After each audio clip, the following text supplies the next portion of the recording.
பருவகாலம் முடிந்தும் மழையும் பனியும் தொடர்ந்து நீடிப்பதால் புதுக்கோட்டை மாவட்டத்தில் காய்ச்சல் உள்ளிட்ட பாதிப்புகளுக்கு உள்ளாகும் நபர்களின் எண்ணிக்கை அதிகரித்து வருகிறது.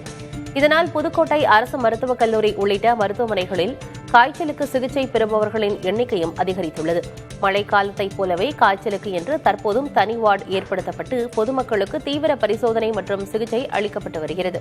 காய்ச்சல் பாதிப்பு ஏற்படும் போது வீட்டு வைத்தியம் செய்யாமல் உடனே அரசு மருத்துவமனையை அணுக வேண்டும் என புதுக்கோட்டை அரசு மருத்துவக் கல்லூரி மருத்துவமனை முதல்வர் கலைவாணி கூறியுள்ளார். அதிக மழை அப்படின்னு வரும்போது நம்மளுக்கு நிறைய கொசு தேங்கும். நம்ம வீட்டை சுற்றி தண்ணியெல்லாம் இருக்கும்போது கொசு நிறைய இனப்பெருக்கம் ஆகுது. அப்போ கொசு ஜாஸ்தி வரும்போது நம்மளுக்கு அதுக்கேற்ற மாதிரியான காய்ச்சல் பரவக்கூடிய அபாயம் இருக்குது. இப்போ எங்களுக்கு அதிகமாக உடல் வலி, காய்ச்சல், சளி, இருமல்ன்ற அதிகமாக வருது. அது வைரஸ் காய்ச்சலாகவும் இருக்கலாம்.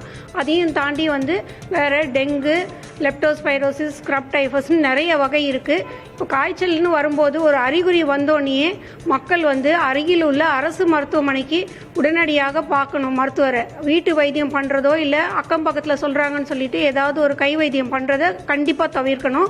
உடனடியாக அரசு மருத்துவமனையை அணுகணும்.